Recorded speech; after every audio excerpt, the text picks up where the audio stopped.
I agreed to be someone's fake reference for a job interview, and now I'm their actual boss. The call came on a Wednesday afternoon while I was organizing files in my cramped apartment. "Hey, this is Derek Lawson. You don't know me, but I got your number from a mutual friend. I'm applying for a marketing position and I need someone to vouch for my last job. I'll pay you $200 for 10 minutes of your time." I should have hung up immediately. Instead, I found myself asking questions. He explained that he'd been fired unfairly from his previous company, that HR was blacklisting him with bad references, that he had a family to feed and bills piling up. The desperation in his voice felt genuine. I'd been unemployed myself 6 months earlier, knew what it felt like to watch opportunities slip away because someone decided your past defined your future. "What do I need to say?" I asked, already compromising my principles. He sent me a detailed script, dates of employment, job responsibilities, performance metrics, reasons for leaving. It seemed harmless enough. One phone call, help someone get back on their feet, make some quick cash. I memorized the information and waited. The call from Whitmore Solutions came 3 days later. A crisp female voice introduced herself as Janet Hughes from Human Resources. "I'm calling to verify employment for Derek Lawson. He listed you as his supervisor at Brennan Marketing Group." I launched into the script, describing Derek as a dedicated account manager who consistently exceeded targets, maintained excellent client relationships, and left on good terms to pursue opportunities closer to his family. Janet asked specific questions about project management style, conflict resolution, and why we didn't fight harder to keep him. I improvised carefully, adding realistic details about budget constraints and organizational restructuring. The conversation lasted 12 minutes. She thanked me professionally and disconnected. I texted Derek that it was done. He sent the money through an app within the hour along with a message. "You literally saved my life. Thank you." I felt simultaneously guilty and weirdly proud. Then I forgot about it entirely. Just another strange transaction in a world where people do stranger things for money every day. 4 months later, my own career trajectory shifted dramatically.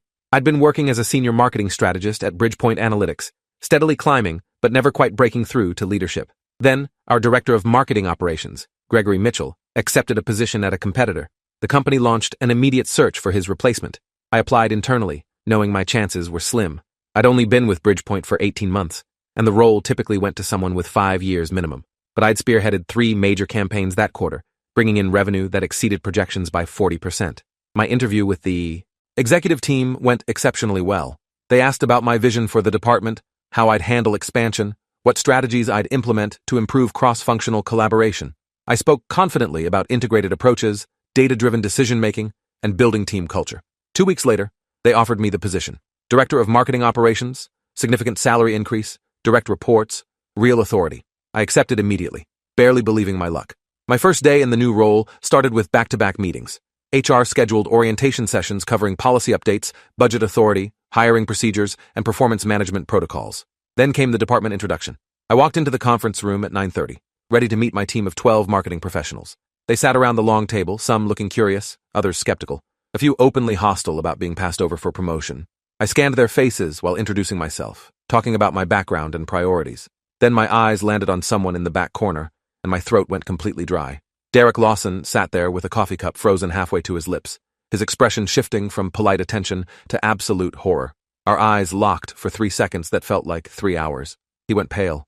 I felt sweat break out across my back. Neither of us said anything, but the recognition was mutual and instantaneous. I stumbled through the rest of my introduction, barely coherent, then dismissed everyone to return to their regular work. Derek left quickly without making eye contact. I sat alone in my new office afterward, trying to process what had just happened. Derek worked here. Derek, the guy I'd lied for, the stranger I'd helped deceive his way into employment, was now my direct report. I pulled up the company directory and found his profile. Derek Lawson, marketing coordinator, hired 4 months ago, reporting structure placing him squarely under my supervision. The timeline matched perfectly with when I'd given that reference. Whitmore Solutions must be the company's former name or perhaps a subsidiary. Either way, the job he'd needed me to lie about getting was right here, in the department I now ran. The ethical implications crashed over me in waves. I'd helped someone commit fraud to get hired.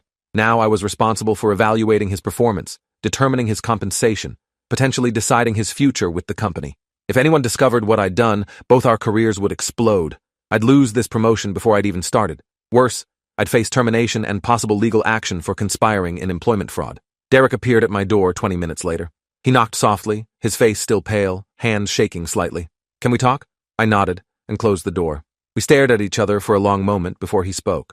"I had no idea you worked here. When they called for the reference, they said Whitmore Solutions. That was our parent company's name before the acquisition. I didn't know Bridgepoint had bought them out until after I started." His voice was quiet, almost pleading. I sat down heavily. This is bad, Derek. This is really bad. He nodded frantically. I know. But please, you have to understand. Everything I told you was true. My previous company did screw me over with false accusations. I'm good at this job. Really good. Check my performance reviews. Ask anyone on the team. I've been killing it here. I wanted to believe him. Wanted this nightmare to have some redeeming quality. That doesn't change what we did, I said. We lied to get you hired. That's fraud. Only if anyone finds out, Derek said quickly. And why would they? You're the boss now. You have access to everything. We just keep our heads down, do good work, and nobody ever needs to know.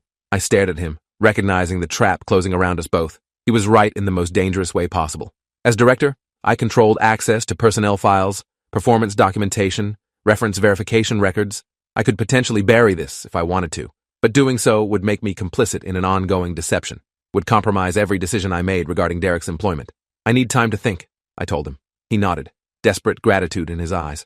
Thank you. Seriously, thank you for not immediately throwing me under the bus. After he left, I sat staring at my computer screen, trying to figure out what the hell to do. Every option looked terrible.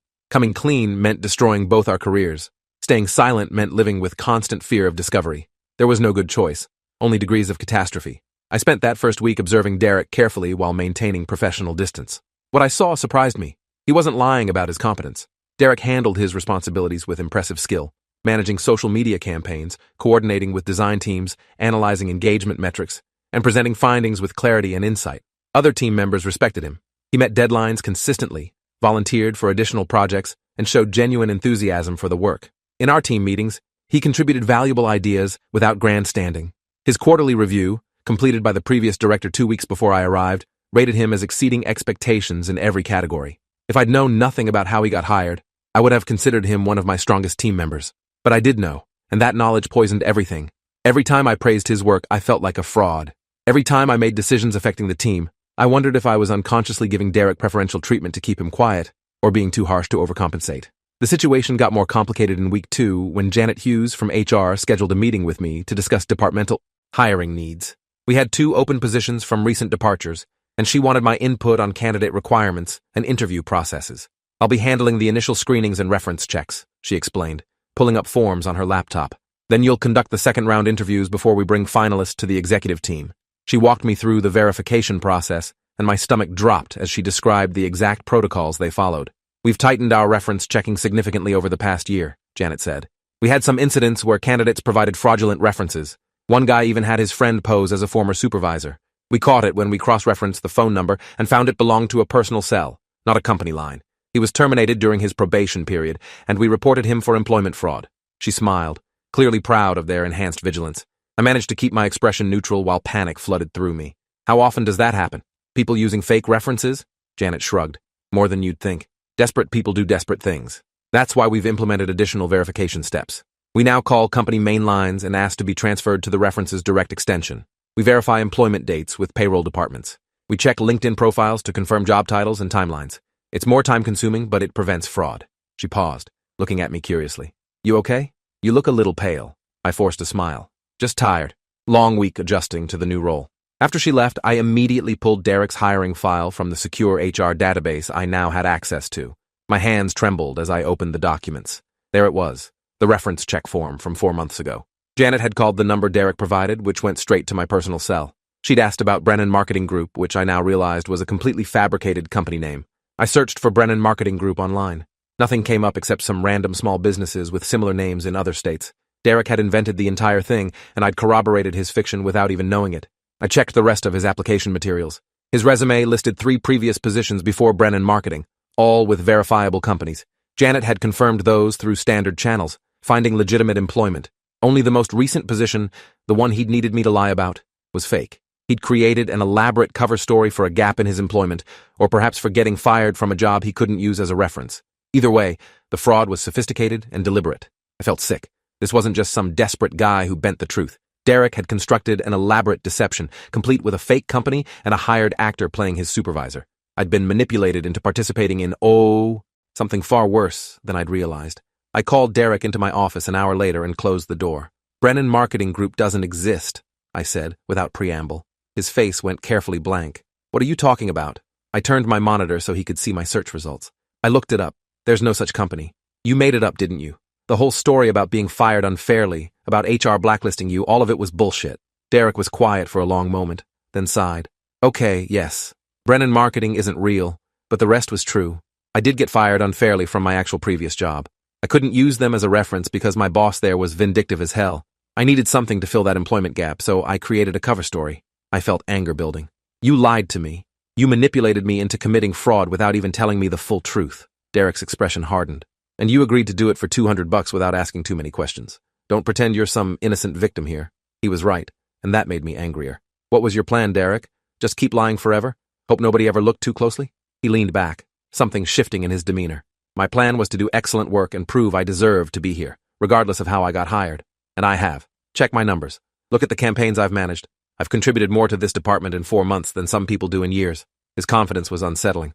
That doesn't justify fraud, I said. It doesn't erase what we did. Derek smiled slightly, and it wasn't a friendly expression. No, it doesn't. But here's the thing, boss. If I go down for this, you're coming with me. You think you can claim ignorance? You were the reference. You vouched for my employment at a fake company. HR will want to know why you didn't verify basic details before lying to them. Best case scenario, they fire us both. Worst case, they pursue legal action. The threat was implicit, but clear. Derek had leverage, and he knew it. We were bound together by mutual culpability, each holding the power to destroy the other. So what do you want? I asked quietly. He stood up, smoothing his shirt. I want to keep doing my job. I want fair treatment and normal career progression. I want you to stop looking at me like I'm a bomb about to explode and start evaluating me based on my actual performance. He paused at the door. We both made choices that got us here. Now we have to live with them. Unless you want to blow everything up, which I don't think you do. After he left, I sat in silence, feeling the walls close in. He was right again. I didn't want to blow everything up. I'd worked too hard to get here, had too much to lose. But staying silent meant being complicit, meant compromising my integrity daily, meant living under Derek's implicit threat indefinitely. Over the next month, I tried to maintain normalcy while internally screaming. I managed the department, made strategic decisions, led team meetings, and reported progress to executives. Derek performed his role competently, never stepping out of line, never drawing attention to our shared secret. But the dynamic between us had fundamentally changed. He no longer showed any deference to my authority. In meetings, he'd challenge my decisions subtly, positioning his objections as helpful suggestions, but with an undertone that communicated his power. Other team members noticed the tension. One of my senior coordinators, Lisa Crawford, pulled me aside after a particularly contentious meeting. Is everything okay with you and Derek? It feels like there's some history there. I assured her everything was fine, just normal creative differences, but the perception was spreading. People sensed the dysfunction even if they couldn't identify its source. My leadership was being undermined by the very person I was protecting. The situation escalated in week 6 when we had to fill one of the open marketing positions. I interviewed candidates and found an exceptional applicant named Karen Foster, a talented strategist with 8 years of experience and impressive portfolio work. She would be a significant asset to the team. During the hiring committee meeting, Derek raised concerns.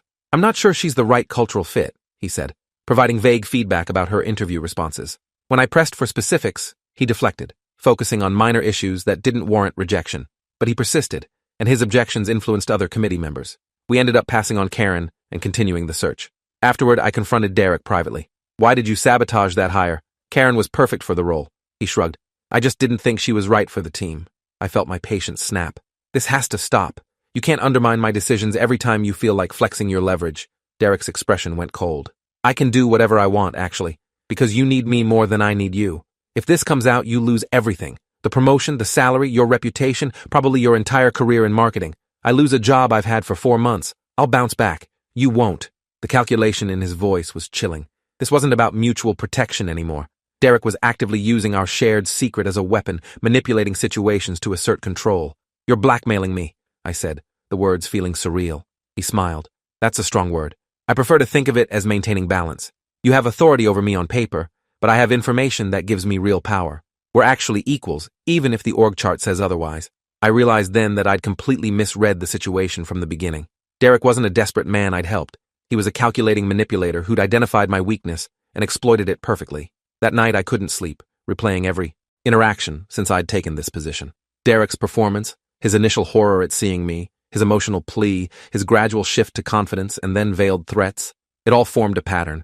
He'd sized me up from the first moment, recognized that I had as much to lose as him, and systematically positioned himself to control the situation. I thought about going to HR, confessing everything, but the consequences paralyzed me.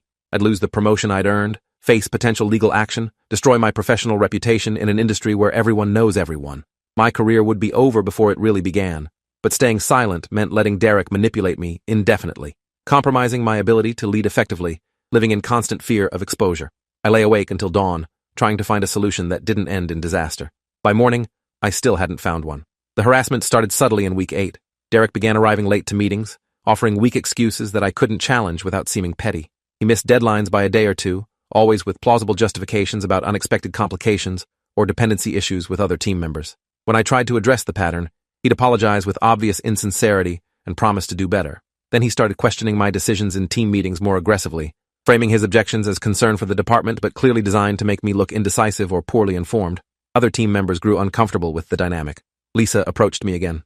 Derek's been acting really strange lately. He made some comments about how the previous director ran things better, how some people get promoted beyond their capability. It feels like he's trying to undermine you. I thanked her for the heads up while internally panicking. Derek was escalating, testing boundaries, seeing how far he could push before I broke. I scheduled a private meeting with him, determined to reestablish some control.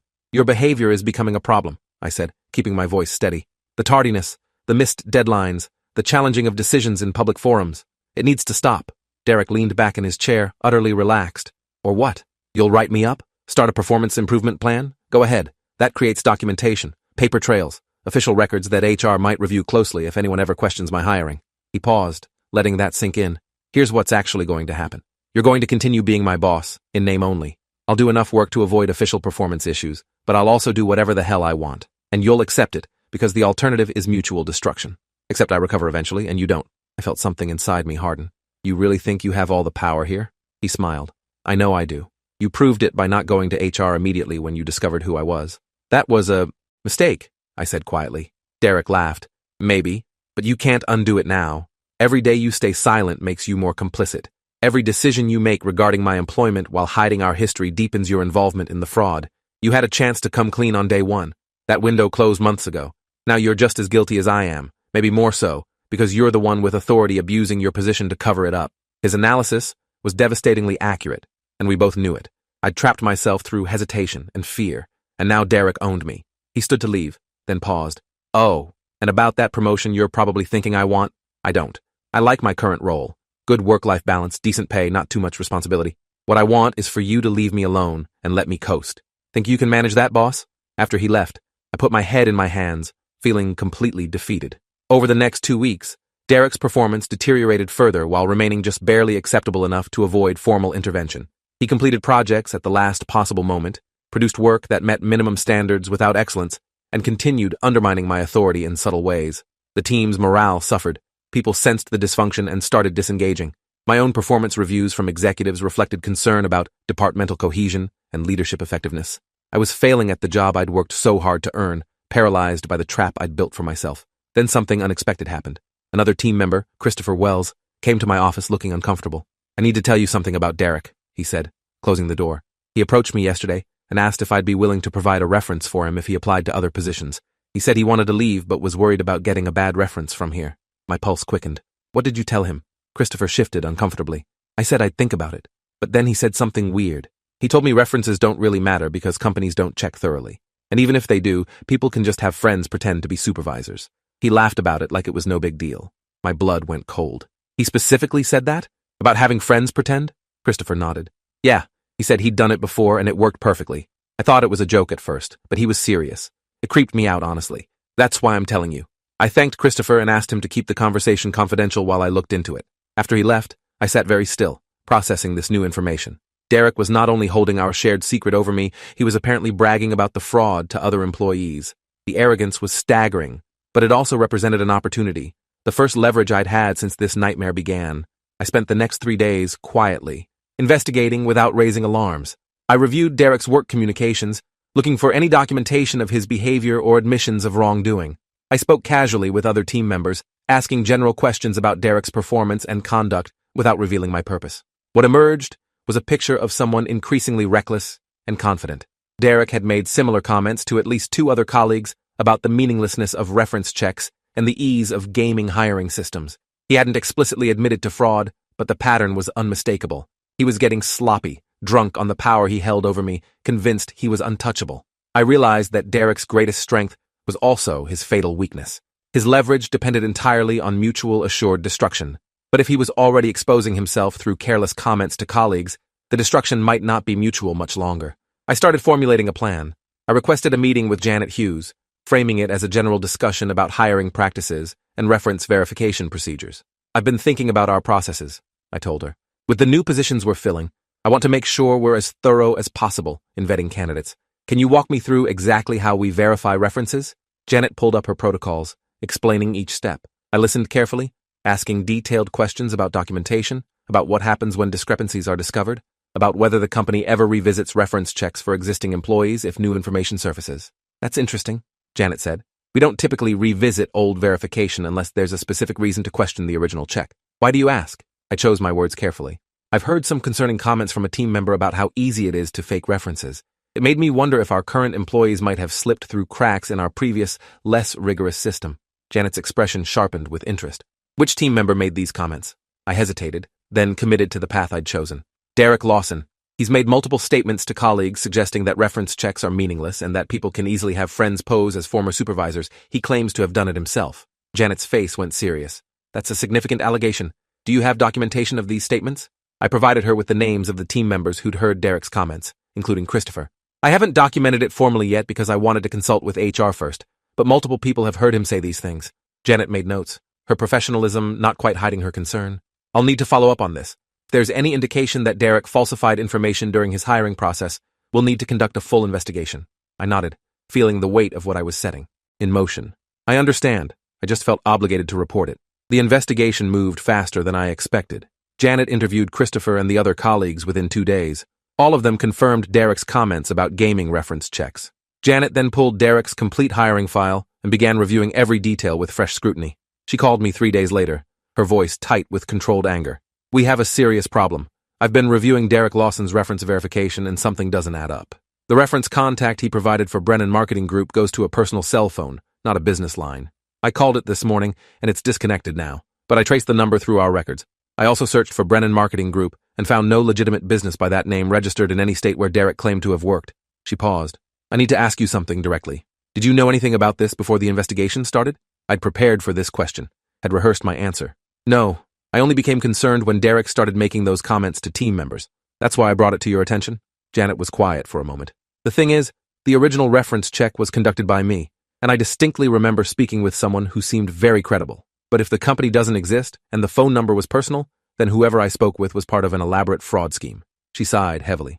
We're going to have to terminate Derek's employment immediately and report this to the authorities. Employment fraud is a serious crime, but I also need to figure out how this happened on my watch, how someone managed to deceive our verification process so thoroughly. I expressed appropriate shock and concern while my stomach churned with guilt and fear. I'd set these wheels in motion, knowing they would destroy Derek, but hoping desperately that they wouldn't circle back to destroy me. Do you need anything from me? I asked.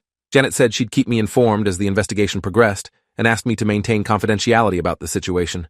Derek was called into HR the following morning. I watched from my office as he walked down the hallway, his usual confidence evident in his stride. He had no idea what was waiting for him. The meeting lasted 40 minutes. When Derek emerged, his face was ashen, and security was escorting him directly to his desk to collect personal items before being removed from the building. He glanced toward my office as he passed, and our eyes met. The look he gave me was pure betrayal and rage, but also recognition. He knew I'd done this. He knew I'd found a way to eliminate the threat he posed, but he couldn't prove it, couldn't explain how I was involved without exposing his own fraud even more completely. Security walked him out. I watched through the window as they led him across the parking lot, to his car, handed him a box of his belongings, and waited while he drove away. He never looked back at the building. Janet called me that afternoon. Derek Lawson has been terminated for employment fraud. We've documented everything, and we'll be reporting it to the appropriate authorities. He initially tried to claim the reference was legitimate, but when we pointed out that Brennan Marketing Group doesn't exist and the phone number was a personal cell, he eventually admitted to fabricating the employment history. She sounded exhausted. This is a huge failure in our verification process. I'm implementing additional protocols immediately to prevent this from happening again.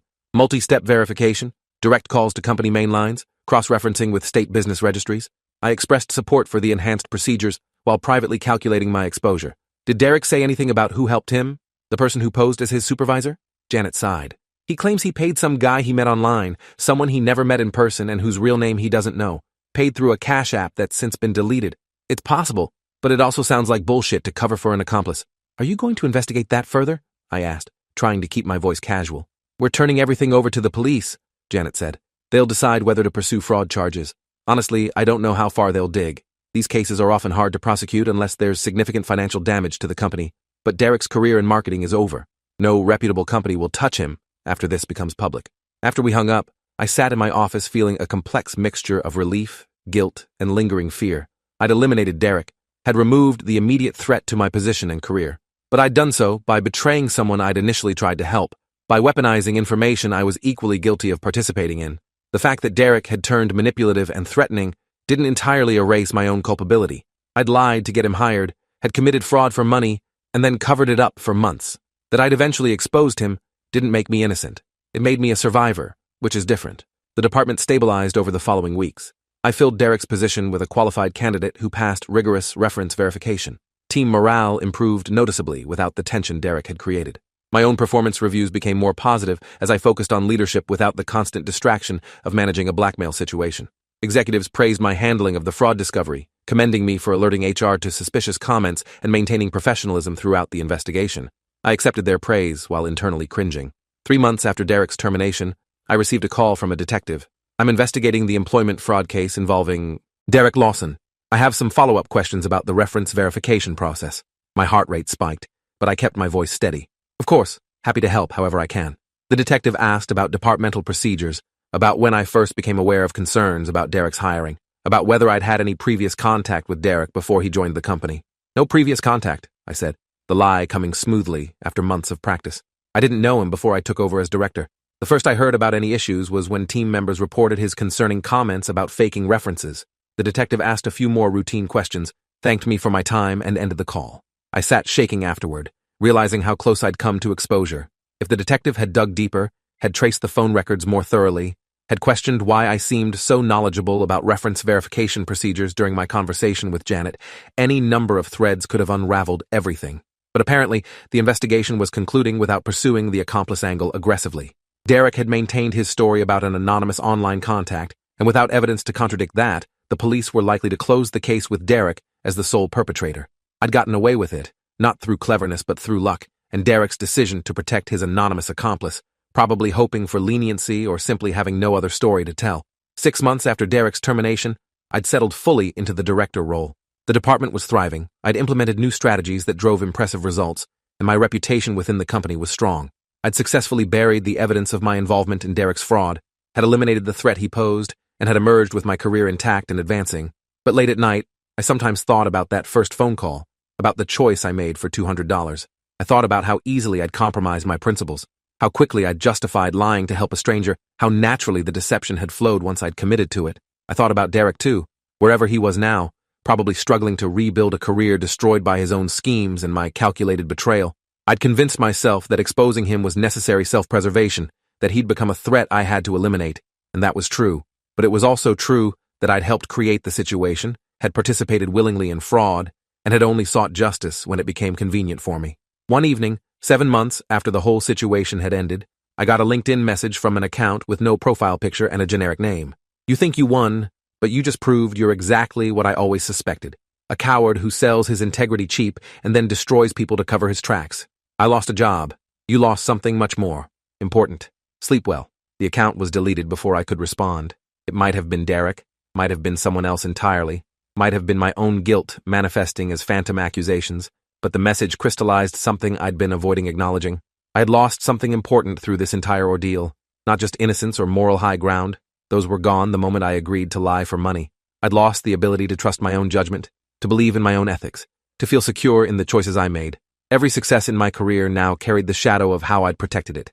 Every leadership decision was tainted by the memory of manipulation and betrayal I was capable of under pressure. I kept advancing, kept succeeding, kept building a career that looked impressive on paper. But internally, I carried the knowledge that I'd crossed lines I could never uncross, that I'd committed fraud and then committed worse acts to cover it up, that I'd destroyed someone partly out of necessity, but mostly out of self-preservation. The fake reference I'd agreed to provide had seemed like a simple transaction at the time. 10 minutes on the phone, $200, help someone in need. I hadn't understood that I was entangling myself in a web of deception that would require increasingly desperate measures to escape. I hadn't realized that the easy compromise would lead to months of manipulation, blackmail, and eventually calculated destruction of another person's career. I hadn't known that saying yes to that first request would fundamentally change who I was and what I was capable of doing to protect myself. A year after becoming director, The company promoted me again, Senior Director of Marketing Operations, overseeing multiple departments, significant influence in strategic planning. I accepted the promotion with appropriate gratitude and excitement. Everyone saw me as a rising star, someone who'd proven leadership capability and earned advancement. Only I knew the truth about the foundation that success was built on. Only I understood that my career trajectory was secured through fraud, cover-up, and betrayal. I think about Derek's final message sometimes, about his accusation that I'd lost something more important than he had. He was right. I'd lost the version of myself that believed I was fundamentally honest, that thought I'd never compromise core principles, that assumed I'd choose integrity over advancement when tested. That person was gone, replaced by someone who understood exactly how easy it is to justify doing terrible things when your career and reputation are at stake. And the worst part, the thing that haunted me most, was knowing that if faced with the same situation again, I'd probably make the same choices. Because the alternative was losing everything I'd worked for, and I'd proven conclusively that I valued my career more than I valued being someone I could respect. That knowledge sat heavy in my chest as I took my new office and prepared for another round of congratulations and celebration. The police eventually closed Derek's case without filing charges. Apparently, the cost of prosecution outweighed the damages to the company, and Derek had already faced consequences through termination and professional blacklisting. Janet mentioned it casually during a quarterly review meeting, noting that the enhanced verification protocols implemented after the incident had prevented 2 subsequent fraud attempts by other candidates. The system had been improved, the vulnerability addressed, and the company had moved on. Everyone had moved on, except me. I still checked that anonymous LinkedIn account periodically, but it never reappeared. I searched Derek's name occasionally, finding no trace of him in the marketing industry. He'd either left the field entirely or changed locations and was rebuilding somewhere no one knew his history. I hoped, in whatever capacity I was still capable of hoping for his well-being, that he'd found some kind of stability, that he'd learned something from the experience beyond confirming that systems can be gamed and people can be manipulated. But I didn't really believe that. People generally don't change, don't learn profound lessons, don't transform into better versions of themselves through consequence alone. I thought about my own lack of transformation. I'd learned operational lessons about covering tracks, about eliminating threats efficiently, about weaponizing bureaucratic processes to achieve personal objectives. But I hadn't learned moral lessons. I hadn't emerged from the experience more ethical or more committed to integrity. I'd emerged more calculating, more ruthless, more willing to do whatever was necessary to protect my interests. That realization should have bothered me more than it did, which was perhaps the most concerning thing of all.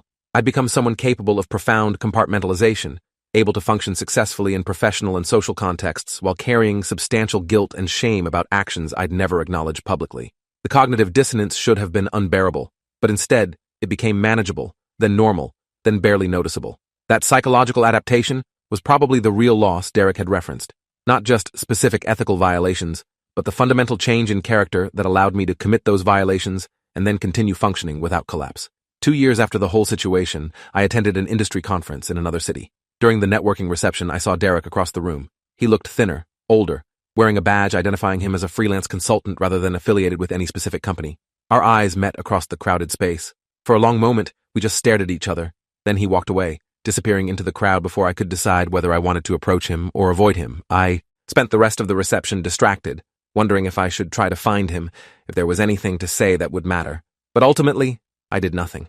There was no conversation that could undo what happened, no words that could restore what we'd both lost through our mutual deception and betrayal. The past was fixed, and we both had to live with it in whatever way allowed us to continue functioning. I returned to my hotel room that night feeling exhausted in a way that had nothing to do with the conference schedule. I stayed in that senior director position for another year before being recruited by a larger company for an executive role. The move required extensive background checks and reference verification. I provided all the necessary information with complete confidence, knowing my record with Bridgepoint was impeccable. Nobody questioned my integrity or competence. Nobody knew about the fraud that had defined a crucial period of my career. I accepted the new position and relocated, leaving behind the city where Derek had entered my life and changed my understanding of who I was capable of being. The fresh start felt simultaneously like liberation and like running from something I could never truly escape. Because the problem wasn't geographic. The problem was internal, permanent, unresolved. I'd crossed lines and covered tracks and betrayed someone partly out of necessity and partly out of calculated self-interest. Those actions would always be part of my history, whether anyone else knew about them or not. In quiet moments, usually late at night when sleep wouldn't come, I'd think about that Wednesday afternoon phone call. I'd replay the conversation, imagine saying no, imagine taking the harder ethical path. In those imaginings, I refused Derek's request, didn't compromise my principles for quick money, avoided the entire catastrophic sequence that followed. But then I'd remember how desperate his voice sounded, how much I'd related to that desperation from my own recent unemployment. I'd remember genuinely wanting to help someone in a difficult situation, believing I was doing something decent even if it wasn't entirely legal. The road to becoming someone I didn't entirely recognize had been paved with small compromises and understandable justifications. That was the real lesson, the one I'd actually learned through the experience. Evil isn't usually a dramatic choice between clear right and wrong. It's a series of small decisions that each seem defensible in isolation, but accumulate into something monstrous when viewed collectively. 3 years after that initial phone call, I was established in my executive role, managing significant teams, influencing major strategic decisions, earning substantial compensation. My career had surpassed what I'd imagined when I first entered the marketing field. I'd achieved the success I'd worked toward for years, had proven my capability and worth repeatedly. But the foundation of that success included fraud, deception, cover-up, and betrayal. I'd built my career partially on lies, and that knowledge was something I'd carry forever. Some nights I convinced myself the ends justified the means, that one ethical lapse didn't negate years of legitimate hard work, that everyone compromises sometimes in pursuit of advancement. Other nights, I knew I was just another person who'd discovered they valued success more than integrity when actually tested. Derek's accusation echoed through those darker moments. I'd lost something more important than a job. I'd lost the person I thought I was before that phone call. I never heard from Derek again after that conference sighting. His digital footprint remained minimal, suggesting he'd either left the industry permanently or was working under a different professional identity. I sometimes wondered if he thought about me as often as I thought about him, if our strange, intertwined history haunted him the way it haunted me. Probably not. Derek had always been more pragmatic, more willing to treat relationships as transactional, more comfortable with deception as a tool. I'd thought I was different, thought I had stronger principles, thought I'd never compromise the way I ultimately did. That delusion had been stripped away through our mutual destruction. Now I knew exactly who I was, someone capable of profound ethical compromise when sufficiently motivated by fear and self-interest. That self-knowledge was valuable in its way, but it came at a cost. The comfortable self-image I'd maintained for years was gone, replaced by a more accurate but far less flattering understanding of my character. I lived with that understanding every day, in every professional triumph and personal quiet moment. I'd agreed to be someone's fake reference for $200 and discovered I was willing to do much worse things when my career was threatened. That discovery changed everything, even though from the outside, my life looked like nothing but success. The executive role brought new challenges and responsibilities, but none ever quite matched the intensity of that period managing Derek while hiding our shared secret. I became skilled at compartmentalization, at maintaining professional effectiveness while carrying substantial internal conflict. I mentored junior employees, advocated for ethical business practices in meetings, and built a reputation as a leader with strong principles. The irony wasn't lost on me.